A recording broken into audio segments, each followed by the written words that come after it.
Okay, so I have this nice Lockwood 334 C45 with one of these standard Lockwood 570 type cylinders inside. What I also have is a Mul-T-Lock Interactive padlock cylinder that I'd like to put inside this lock, but in order to make that happen, there are a couple of changes that I must make. Now, first up, the cylinder will not fit inside this lock.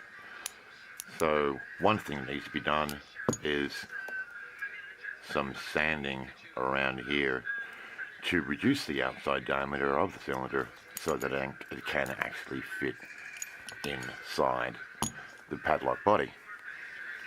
Now, another small issue is with the adapter, because the adapter will not fit. So what we need to do is do a little bit of filing, from the front, just a little bit. You can't go back too far because we don't want to cut into that first pin chamber, but we cut a little bit back there so we get a nice fit on the front. And also we've got a fair bit of room here at the back, so we can cut in a fair bit of here with some filing as well, until we get to the point where this plug adapter or kick adapter will fit snugly. And finally, we need to make sure that once everything fits, that the lock will actually work. So the remaining thing to be done is to make a change to this tailpiece. As you can see, with the Mul-T-Lock we have the screws above and below, whereas the Lockwood they are to the left and to the right, and also these little parts that interact with the actuator are also placed differently as well.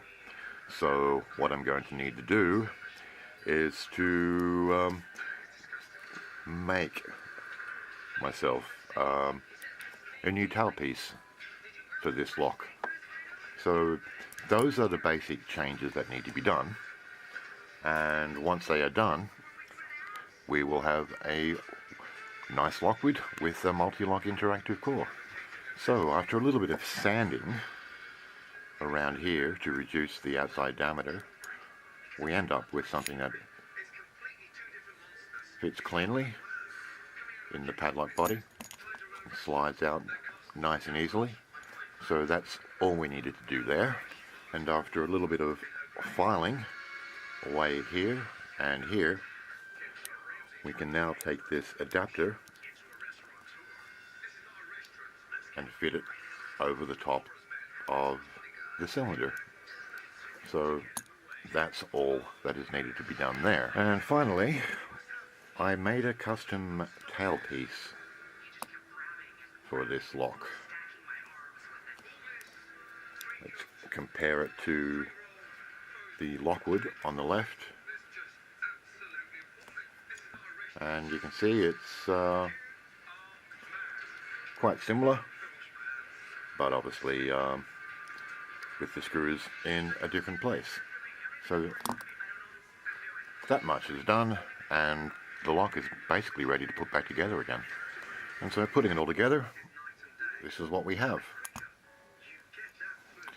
The standard Lockwood body, but with the Mul-T-Lock Interactive cylinder inside. Presto.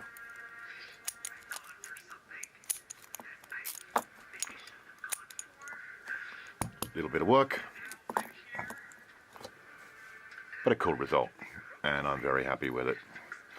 So if someone else wants to take one of these cylinders and put them inside a Lockwood padlock body, it is quite possible, and it won't take much work to do so. So thought I would show that. Peace and respect. I'm out.